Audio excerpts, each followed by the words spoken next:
A man of quality and a man of quantity is a rare combination if we see, if we observe, because you will find a person with quantity means having a lot of money, a lot of practical knowledge, and a man of quality means if you find a person, that person is very good in studies as well as in practical field, he or she is very good.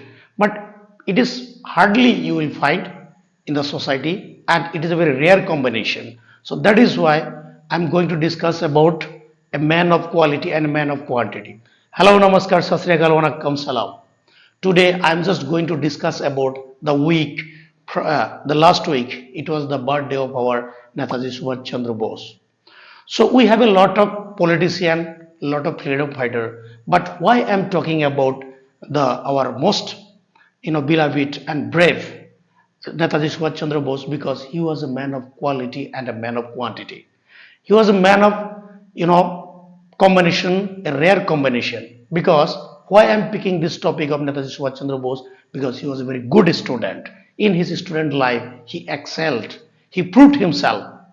When the British government reduces the civil service examination, still he qualified and he became Indian civil servant through his studies.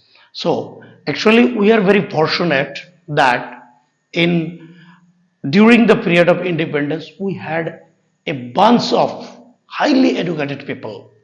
Motilal Nehru, barrister, Dadabhai Nauroji, he was also educated and a businessman. Then we are coming to the Mohandas Karamchand Gandhi. He is also barrister. Gopal Krishna Gokhale is a highly educated person.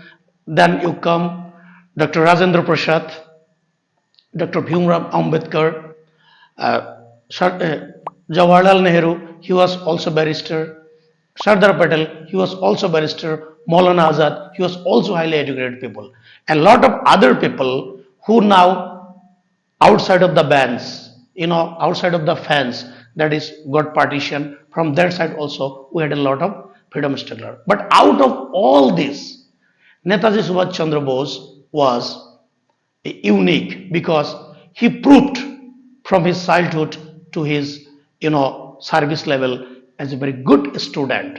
So nowadays if you see the politicians, you will find yes, there are good politicians, but they are not good in studies, they could not perform well. One two are the rare example.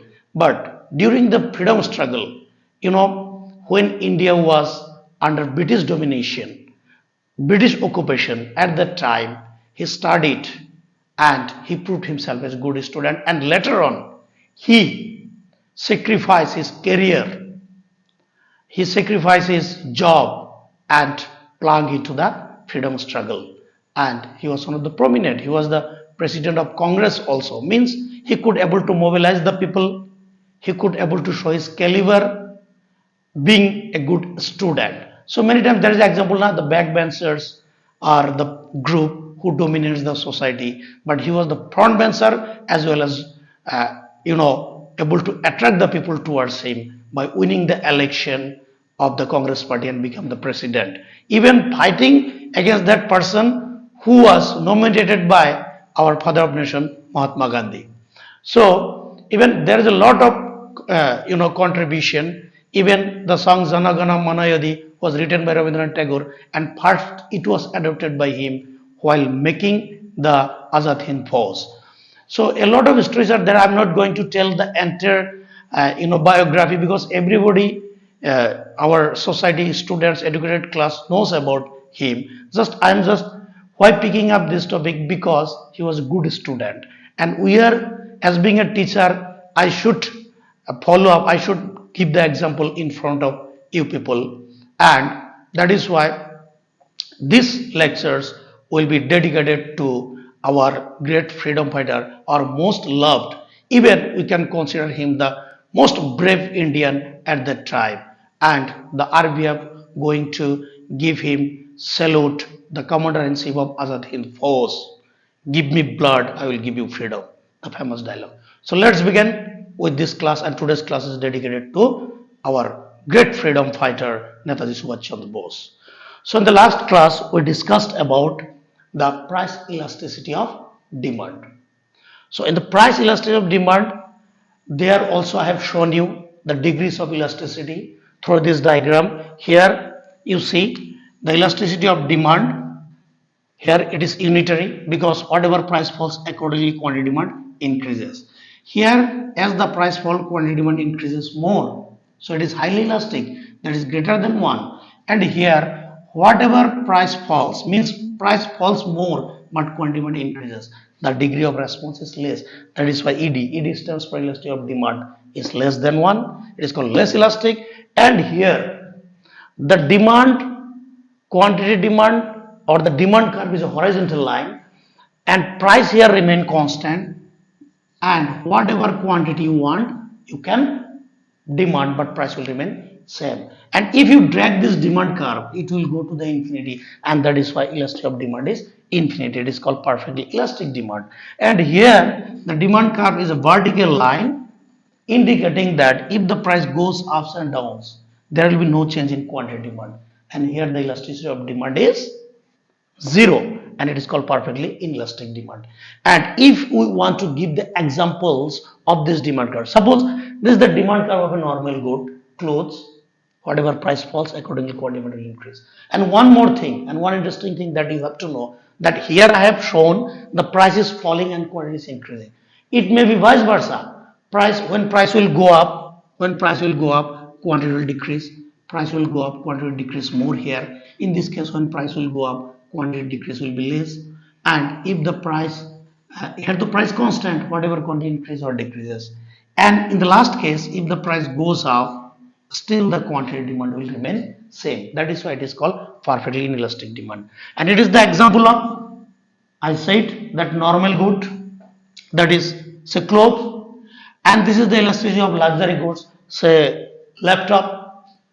It is the example of essential goods, say rice, and it is the example of a commodity whose price remain constant, say salt.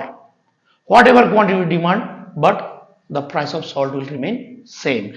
And this is the example of say medicine. Price may go up or go down, but still you will buy the same. For example, if you are ill and if the doctor prescribed you to buy 4 tablets and you went to a pharmacy, and if you want to buy suppose you ordered to the shopkeeper in the pharmacy that okay I need 4 tablets, and the shopkeeper said that the price of 4 tablets is only 1 rupees, so you are not going to buy 20 tablets, you will buy only 4 tablets only. Or if the doctor prescribed you to take 4 injection, and if the price of 4 injection is 2 lakhs of rupees, you are not going to buy two injections because 2 is not the requirement, you need 4 injection, and that is why price may be more, price may be less, but still the quantity demand will remain fixed, and that is why it is perfectly inelastic, or the elasticity of demand is 0. Now see, this is how we can show the degree of elasticity, and the slope of the demand curve. We can also consider that whether it is a highly elastic or less elastic. Say it is downward sloping, a mediocre flatter, it is more flatter, so highly elastic. It is steeper, less elastic. It is perfectly elastic because it is a horizontal, and it is a vertical, that is why it is 0. Or in one diagram we can show it very nicely. If we draw it in one, then it will be very easier you to understand. So let's draw this one like this way. So this is, here we are taking price, here we are taking quantity in x-axis. So if the demand curve is horizontal, then it is perfectly elastic. If the demand curve is vertical, then it is perfectly inelastic. If a demand curve makes a 45-degree line here, the elasticity will be 1. Any demand curve above this is of highly elastic. These are highly elastic. Okay. Or any demand curve below this demand curve which shows the elasticity 1, any demand curve below is less elastic. So you can say like that, if you take this demand curve and move it to up, it is highly elastic, highly elastic, highly elastic, and later on perfectly elastic. And it is less elastic, less elastic, less elastic, and later on it become zero elastic. So this is how through the slope of the demand curve we can draw, we can guess, or we can say that elasticity of demand is either greater than 1 or less than 1. Now those diagrammatic presentations, these are just to show to the layman who are not the student of economics, or those who are not the student of management, or those who are not the student of commerce. All are, uh, for this layman, this diagram is easier to understand. But if we discuss, if we want to make it properly to the people who exactly try to know, then we have to go for the exact measurement of elasticity of demand. Or another thing, suppose a government officials who is taking care of a government corporation. Now that person, say suppose an IS officer, he became the managing director of a public sector enterprise. He can show with this diagram to the politicians. As I said that in case of politician, there is a very less number of educated politicians. Even there will be less number of politicians who have knowledge about the economics. So that IS officer or the economist who are employed to carry out the operation of that public enterprise, he can show with the diagram. But that this much of fall in price, the demand will increase, this much of increase in price, demand will decrease. But while he calculate, then he has to make with a numerical calculation of the elasticity of demand. Or even forget about the government corporation. If you take the private corporation, there also actually the directors or the or the body of the directors or the board of the directors, there are many people, they are not much educated, they just invested money and they need the return, and that is why they employed a very good manager with a first class degree in MA economics, or first class degree in MBA, or first class degree in MCom. So they employed these people, and those the board of directors, they will employ these people, invest the money, at the end of the day they will ask for the return. So now a managing director of a private company, how he will know about that, whether the decreasing the price, how much quantity they will able to sell, or by increasing the price, how much quantity may fall, that they have to make a calculation. After making proper calculation, then they can go for a diagrammatic presentation of the elasticity of demand. And that is why we have to come for the real measurement of the elasticity of demand. So here, in the measurement of elasticity of demand, there are three methods. So I am writing here methods of measurement of elasticity of demand. Elasticity of demand. So in the methods of the measurement of elasticity of demand, there are three methods. In case of price elasticity of demand, there are three methods. So here, number one method, total expenditure or outlay method. Number two, percentage or proportionate method. Number three, point or geometric method. So I am writing it one by one again. Here you see, number one, total expenditure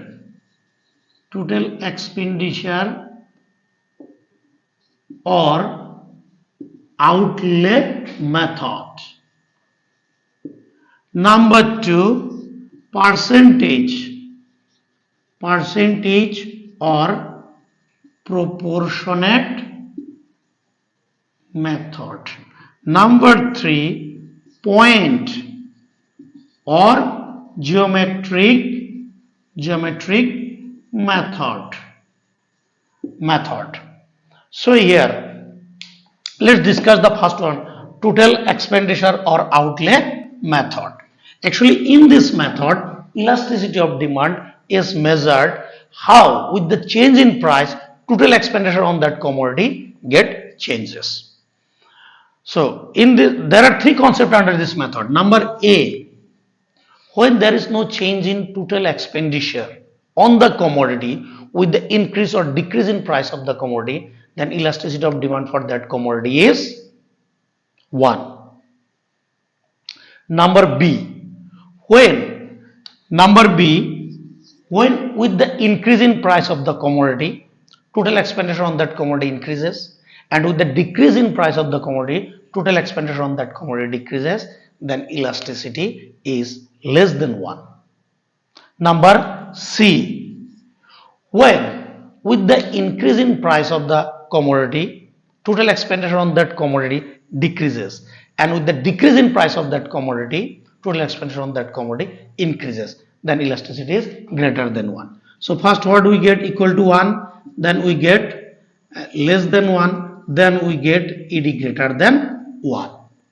So very simply, I'll try to understand you what is exactly the first concept, concept A, concept B, and concept C. Now first consider the concept A. What I have said here, that with the increase in or decrease in price of the commodity, there is no change in total expenditure on that commodity. So I am just giving on one example. Suppose you are going to consume, say, puska, 10 puska. Suppose the price of 10 puska is rupees 10. Every day you consume 10 puska at rupees 10. Now in that case, if the price of 10 puska tomorrow increases from rupees 10 to rupees 12, so still you are spending rupees 10, means you will get less puska. Or if the price of 10 puska decreases to rupees 8 tomorrow, still you are spending rupees 10, so you will get more puska. So now with the increase or decrease in price of puska, the total expenditure on puska you are not changing. So in that case, the price elasticity of demand for puska to you will be 1. Now consider the case number B. When the price of 10 puska tomorrow increases to rupees 12, but you need 10 puska, it means that your expenditure will increase. Or if the price of 10 puska decreases to rupees 8, still you need 10 puska, means your expenditure will decrease. So with the increase in price, total expenditure increases. With the decrease in price, total expenditure on that commodity decreases. So in that case, elasticity of demand is less than 1. Actually what you say here, puska is more important to you than your money. Means you will buy the 10 puska. Price may go up, price may go down. If price goes up, your expenditure will increase. Price goes down, your expenditure will decrease. So in that case, elasticity of less than 1.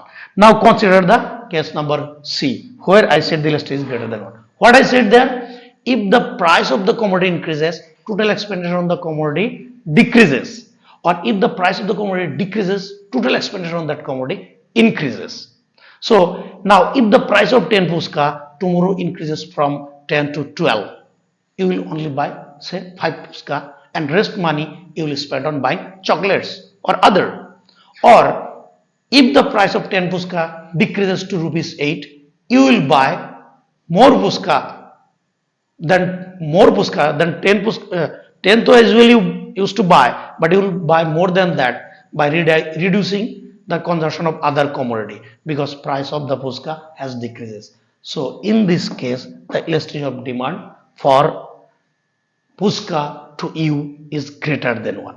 So this is about the total expenditure method, where the elasticity of demand for a commodity is measured with the change in the total expenditure due to change in price. So this is about the method number 1. So today I am going to wrapping up for this.